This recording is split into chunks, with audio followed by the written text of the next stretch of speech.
सो भाई ये 3 मिस्टेक, अगर ये 3 मिस्टेक आप कर रहे हो ना तो बोर्ड में पेपर चेक करने वाला पेपर चेकर आपके पेपर को पहले ही पहचान लेता है और हाफ एक मार्क्स उड़ाते जाता है। तो बोर्ड रूल के अकॉर्डिंग जो चीज़ें मैं आपको बताने जा रहा हूँ, इन चीज़ों को जरूर ध्यान देना और इसको बिना मतलब का मिस्टेक मत करना, नहीं तो आप पहले ही पहचाने जाओगे कि भाई इसने कुछ ना कुछ गड़बड़ किया हुआ है और आपको पहचानने के बाद ना वो हर जगह मार्क्स उड़ाता जाएगा। इसीलिए अगर आप कुछ गलतियां भी कर रहे हो तो उन गलतियों को छुपा के रखने का ट्राई करो, क्योंकि देखो जो एक पेपर चेकर होता है, एग्जामिनर होता है, उसको एक दिन में बहुत सारे पेपर चेक करने रहते हैं, बहुत सारे पेपर चेक करने रहते हैं और बहुत सारे पेपर चेक करने रहते हैं। इसका मतलब क्या होता है कि आप अगर पेपर को सिस्टमैटिक वो रूल्स को देखते हैं ना फटाफट, क्योंकि ज्यादा क्या देखते हैं पता है, बोर्ड रूल के अकॉर्डिंग जो चीजें चाहिए वो देखते हैं, उनका ज्यादा फोकस आपके कंटेंट के अंदर नहीं रहता, बोर्ड रूल के अकॉर्डिंग होता है। अगर वो चीजें दिख रही है तो मार्क्स ऐसे ऐसे पेन चलता जाता है। तो भाई पहला मिस्टेक भाई, आपको जो फॉर्मेट दिया हुआ है अगर वो फॉर्मेट आप फॉलो नहीं कर रहे हो, क्योंकि फॉर्मेट अगर उनको सही नहीं दिखाना तो वहीं वो कट कर देते हैं या हाफ या आधा मार्क्स देके चले जाते हैं, जाने दो भाई थोड़ा दया आ गया उसको 1 मार्क्स दे देता हूं,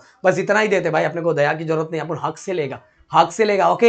तो इसीलिए आपको पूरा फॉर्मेट आना चाहिए, अगर कंटेंट में थोड़ा बहुत आपने गड़बड़ किया तो भी मार्क्स मिल जाता है, पर आपका जो फॉर्मेट होना चाहिए वो परफेक्ट होना चाहिए। अंदर लिखते समय थोड़ा बहुत चीजें छुपा लिया आपने, थोड़ी चीजें कम लिख दी तो भी मार्क्स मिलेगा, पर पहला फॉर्मेट बोर्ड रूल के अकॉर्डिंग जो फॉर्मेट है वही फॉर्मेट रहना चाहिए। और इसके लिए आपको मिलना पड़ेगा शाम को 7 बजे अपने गिरी ट्यूटोरियल पे, और 7 बजे हमने ऑलरेडी लिंक डाल दिया और लिंक यहाँ भी डाल देता हूँ, सभी जगह शेयर कर दो।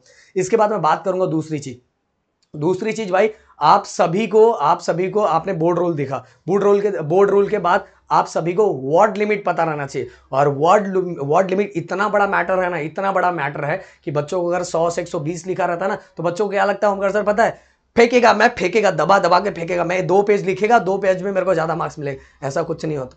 मैं बोल रहा पेपर चेकर यही सोचता है कि आपको कितना दिया गया था और ये बंदा कितना लिख रहा है। अगर ज्यादा फेंके हो रहा तो भी ये समझ जाता है कि फेंक बहुत ज्यादा रहा है, फेंक रहा है मतलब इसको कुछ आता नहीं है, क्योंकि इसको रूल्स नहीं पता है तो भाई ये दबा के फेंक रहा है। इसीलिए वर्ड लिमिट पे बहुत ज्यादा फोकस रखना चाहिए, आपको जितना बोला गया बोर्ड के अकॉर्डिंग उतना ही लिखना है। अगर वर्ड लिमिट पे फोकस नहीं है तो पेपर चेकर वहीं आपको समझ जाएगा। इसके बाद तीसरा, पेपर प्रेजेंटेशन आपका स्टार्टिंग के 4 पेज खराब रहा ना तो समझ लो, पक्का बोल रहा हूं, हाफ ऑफ मार्क्स आपको कोई रोक ही नहीं सकता आपका उड़ाने से। इसलिए स्टार्टिंग का 4 पेज आप गड़बड़ नहीं करना है, नक्करशट भी नहीं होना चाहिए। अगर आप कुछ लिख भी रहे हो गलती हुई तो इनकेस एक ही लाइन करना और ज्यादा कुछ करने। और दूसरी बात, एक और चीज बताना चाहता हूं कि क्वेश्चन नंबर में गड़बड़ करते हो और इसके साथ ही आप अगर कुछ एक्स्ट्रा लिखते हो, मान लो 1 2 3 4 ऐसा नंबर दिया हुआ है, आपने क्या किया, आपको पहला बहुत अच्छे से आता है, तीसरा बहुत अच्छे से आता है, चौथा बहुत अच्छे से आता है, आपने पहला 1 3 4 लिखा।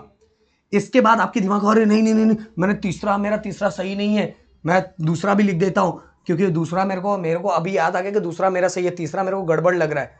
तो आपका एग्जामिनर ना पहले इस लाइन वाइज देखेगा, 1 3 4 इस लाइन वाइज देखेगा। उसका दिल अगर पिघला ना, मान लो अगर आपके ये पूरी तरह से गलत हो गया तो उसका दिल पिघला तो इसका मार्क्स दे सकता है। अगर ये सही रहा, बस अच्छे से नहीं सही रहा, तो वो ये तीनों ही काउंट करेगा। ये सबसे बेस्ट था, पर ये आपका सही लग रहा है उसको ज्यादा नहीं, तो इसमें थोड़ा मार्क्स कट करके यही देगा, जबकि ये पूरा सही था। इसलिए बोल रहा हूँ, क्या बोलना चाहता हूँ कि आप बोर्ड रूल के अकॉर्डिंग चीजों को फॉलो करो, जो आपको बेस्ट आता है उस विभाग में जितने क्वेश्चन हैं उनको तीनों को आप देख लो और तीनों में से जो अच्छा आता है उसको सबसे पहले लिखो। तो भाई ये सभी चीजें हैं, शायद से आपको बहुत सारी चीजें समझ में आ गई, और बाकी के लिए रेडी रहना। शाम को 7 बजे मिलते हैं हम जल्दी गिरी ट्यूटोरियल पे 7 बजे। Thank you so much guys, जय हिंद।